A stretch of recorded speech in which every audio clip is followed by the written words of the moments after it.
Ossan. Como que Ossan se torna um conhecedor das ervas medicinais? Em Ocaran Turupom fala assim: é através do estudo de Ifá que a pessoa entende Ifá. É perdendo-se pelo caminho que a pessoa se familiariza com o mesmo. A pessoa sempre perambula ao longo de uma estrada que ela nunca passou. Ifá foi consultado para Ossan. No dia em que Olodumare cobriu uma cabaça e convidou a Orúmila a ir descobri-lo através da consulta ao oráculo. Ossan insistiu em acompanhar Orúmila, mesmo sendo aconselhado a ficar, porque ele estava em dificuldade. Ossan, porém, foi inflexível. Antes que eles chegassem lá, Olodumare tocou o sangue de sua esposa com um tecido branco de algodão, guardou em uma cabaça sobre a esteira na qual Orúmila foi se sentar enquanto consultava Ifá.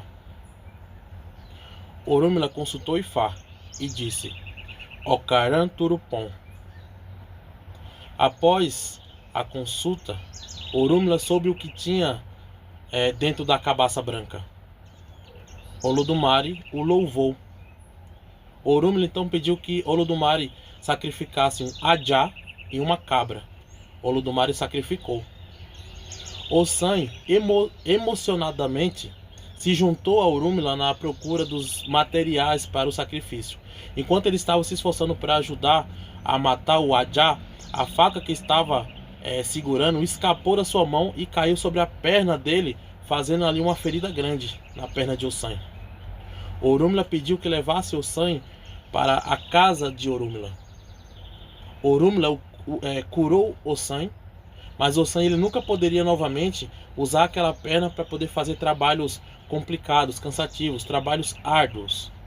Orúmila teve pena dele e deu a ele 20 folhas de Ifá para cada tipo de enfermidade, para que ele pudesse ter ali uma fonte de renda.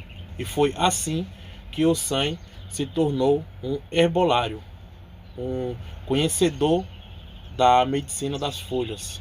Isso contado dentro desse Odu Ifá.